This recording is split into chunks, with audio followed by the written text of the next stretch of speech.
I always hated the elevator in my building. Not because it broke often, though it did, or because the doors closed too quickly, though they did that too. I hated it because it felt wrong. The building was a gray Soviet block, 12 floors high, corridors echoing with every cough, every argument. The elevator was its heart, old, metallic, humming with electricity that never sounded steady. You pressed the button, and sometimes it came, sometimes it didn't. But the worst nights were when it came too fast, as if it had been waiting behind the door all along. Neighbors whispered about it.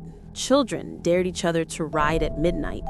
One girl on the 9th floor disappeared in the 1990s. They said the elevator took her. Police called it kidnapping. But her mother insisted she heard the girl's voice every night in the shaft, calling upward like from underwater. I told myself it was myth, until last winter. It started when the lights flickered. I worked late, returned home past midnight. The stairwell stank of cigarettes, walls sweating moisture. I pushed the button for the elevator. The bulb above flickered, then steadied, humming louder than usual. The doors opened instantly. No sound of cables, no groaning of machinery, just a snap. And there it was, waiting. Inside, dim light, floor scratched, smell of dust and oil. Same as always. I stepped in, pressed 12. The doors shut. The elevator didn't move. Usually there was a lurch, a vibration. Instead, silence thick as wool. I pressed 12 again. Nothing. The button glowed faint red, then black. Then the light overhead died. I stood in complete darkness, walls close, air too heavy. My hand groped for the emergency button, metal cold under fingers. I pressed. No sound. And then a voice. Not outside, inside the elevator, low as though spoken against my ear. Wrong floor. I froze. The light flickered back, weak, yellow. The elevator was moving now, not up, not down, I couldn't tell. No vibration, only pressure in ears, like diving underwater. Numbers above door blinked nonsense. 7, 14, 3, 0, 1, 1. Letters mixed with digits, forming words. Come, deeper, below. My stomach tightened. I hit stop. Useless. Finally, the elevator slowed. Ding. Doors slid open. But it was not my floor. Beyond lay a corridor, but not from my building. Walls narrowed, too tall, stretching upward into shadows. Lamps dangled, swinging slightly though no wind blew. Wallpaper peeled in strips, damp with something dark seeping through. Floor warped wood, shining as if wet. I should have stayed inside. Instead, I stepped out. The doors shut behind me. No button, no panel, just smooth metal. The corridor stretched both ways. I picked left. Each step echoed too loudly, as if I walked inside hollow bone. Doors lined the corridor, tall and narrow. Numbers crooked, scratched into wood. None matched normal apartments. 12A, 13B, 14C, repeating over and over. One door creaked open as I passed. Inside, only darkness. But in that darkness, something breathed. Slow, deep, heavy, like lungs larger than any chest. I hurried past. At the corridor's end, another elevator waited. Identical to mine. Doors open, light buzzing inside. I stepped in.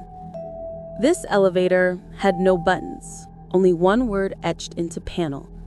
Down. I touched it. The doors sealed. The descent lasted forever, or maybe no time. The hum grew louder, turning into voices. Whispers crawled from walls, merging until I recognized syllables, Names, neighbor names, my name, repeated, bent, stretched. The doors opened again.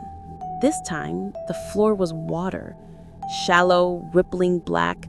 Ceiling dripped constantly, drops hitting surface with slow rhythm. The air smelled of rust and mold. At the far wall, a girl stood ankle deep, hair plastered to face. She wore pajamas, faded pink. I knew her. The missing girl from the 9th floor. She lifted her head, eyes black, no whites. Mouth opened. Water spilled out. "Wrong floor," she said. I stumbled back into the elevator, slammed my hand on panel. The door shut, but too slow. For a second, her hand pressed against the gap, pale, wet, fingers thin as wires. Then gone. The elevator climbed now, violently, cables groaning. My ears popped, stomach twisting. Numbers blinked again. 0, -1, -2, -3. Basements below basements. At -7, it stopped. Doors opened. A basement corridor stretched ahead, lit by bare bulbs. Walls concrete, wet. Pipe stripped, but every pipe pulsed like veins. From the darkness ahead, voices echoed. Dozens at once, overlapping. Some laughed, some cried, some whispered. All wrong. I should have hidden. Instead, I walked. The corridor widened into a chamber. And there they were. Faces pressed out of walls, dozens, mouths moving, eyes rolling. Flesh stretched thin over concrete as though people had been swallowed alive. One face near me opened its eyes wide. Lips mouthed my name. Not my name, a twisted version again. I screamed. I ran back. The elevator doors were closing. I dove inside, slammed against metal just as they sealed. Inside, I collapsed, shaking. The panel now had more buttons, dozens, all glowing red. Numbers beyond 12, beyond reason. -15, -30, -99, and some with no numbers at all. Only symbols, circles, slashes, spirals. One symbol pulsed, a spiral. I couldn't stop myself. I touched it. The elevator dropped. Faster.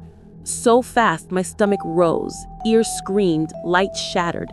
Wind roared, though no shaft could create such force. Then silence. Doors opened. I stood in my own building lobby. Dirty tiles, mailboxes dented, neon flickering. Everything normal. Relief washed me. I stumbled out, breathing hard. Behind me, the door shut. I turned. But the elevator was gone. Where it should have been was only wall, cracked plaster, old paint. No seam, no button. Just wall. I ran to the stairs, climbed to my apartment, collapsed on bed, heart racing, told myself it was hallucination, exhaustion, stress. But next night, when I passed the stairwell, I heard it again. A ding. Metallic door sliding. From behind the wall. And a voice.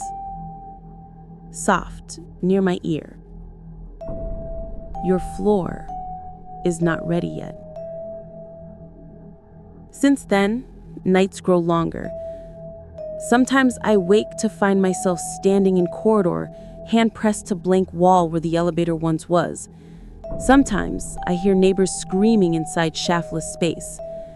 And sometimes, when I press my ear to plaster, I hear the girl again, breathing, waiting.